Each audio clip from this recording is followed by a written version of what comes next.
Well, for a local perspective on this issue, I'm joined from Kabul by Fabrizio Foschini. He's a political analyst with the Afghanistan Analysts Network, and he's been travelling in Afghanistan since 2003.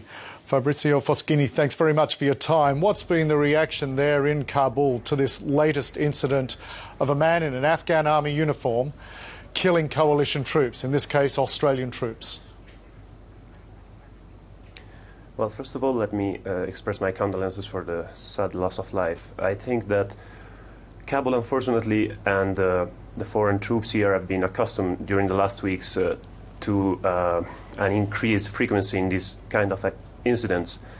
Actually, the so-called green on blue are probably one of the most concerning developments right now for the presence of foreign troops and for the eyes of command, especially because of their potential to drive a wedge between the ANSF, the Afghan National Security Forces, and their international partners. Why do they I think that the strategic value of... Why do the local authorities believe that Afghan troops are turning guns on some of those there to help them, to train them? The official position of the Afghan authorities has been expressed in a press conference last week. And actually, it turned out that they mainly believe the work of foreign intelligences, let's say the intelligence services of neighboring countries, is behind these attacks. They would manipulate and pay or bribe or coax Afghan recruits into turning their guns on foreigners to make, let's say, their presence here unsustainable, the presence of foreign troops. The Taliban, on the recent Eid message released by their leader, Mullah Omar, played on the green on blue attacks, calling it one of their major successes. I think that they are conscious of the fact that it's a good potential way of denying progress in the improvement of the Afghan security forces, because, of course, this kind of attacks creates a lot of mistrust and mutual suspicion between the internationals and the Afghan forces. In that conference you mentioned before, where it was suggested that neighbouring countries are helping organise or finance this, was any more said about that? As to which countries, for example? Well, of course, when they are making this kind of statements, they usually refer to the two neighbouring countries that are considered to be more involved in activities, disruptive activities inside Afghanistan, which is, of course, Pakistan and Iran. As this transition to local responsibility, handing over of security to local forces, continues to play out, and of course that means there's going to be more training of local forces, how likely do you think it is that there will be more incidents like this occurring? Unfortunately, I am afraid that these incidents are not totally ascribable to Taliban infiltration or whatever sort of interference from neighboring countries. There is some deeper disease probably inside the Afghan National Security Forces.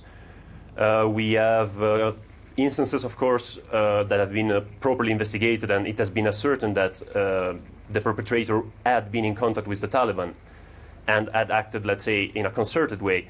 But in many other cases, I have the impression that they arise from either personal disputes or sort of misperception. Let's say the distance that is there between the international troops and the Afghan troops.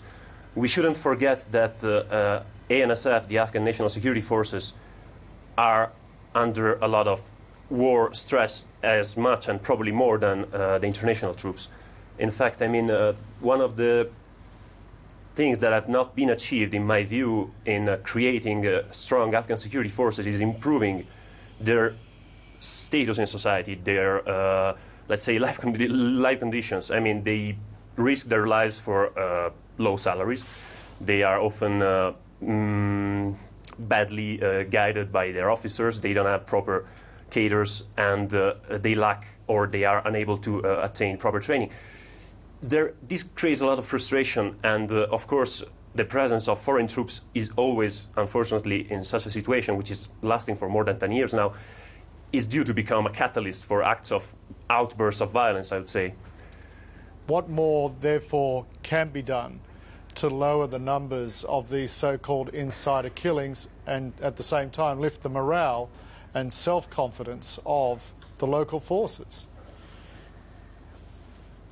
Well, one way has been probably showed by the same press conference that the Afghan authorities gave. I mean, pointing to an external enemy, but a different one from the, let's say, international troops of the ISAF. Could be a way to raise some sort of a nationalist feeling among the forces.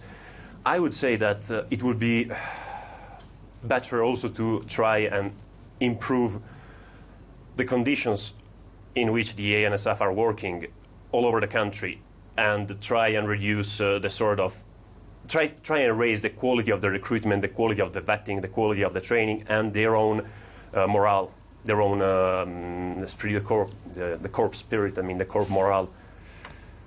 And Fabrizio, that point you raised before about the suggestion of foreign agents being involved, how much may that be the Kabul authorities trying to blame someone else than actually confronting, we have something we really have to deal with at the core of our own authority here? I personally think it is part of a sort of nationalist strategy to, let's say, rally the support of the people and, of course, of the armed forces.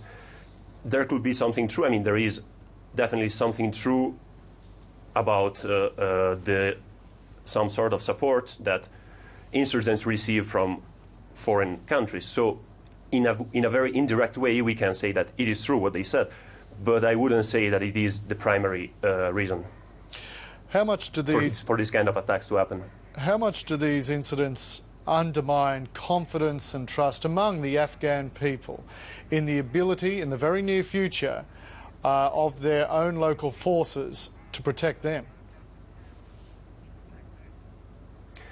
I think these incidents are deeply disturbing for Afghans too, because they would probably fear that the international will give up building a strong, centralized armed force for Afghanistan, which is considered quite unanimously as one of the primary solutions, one of the primary targets.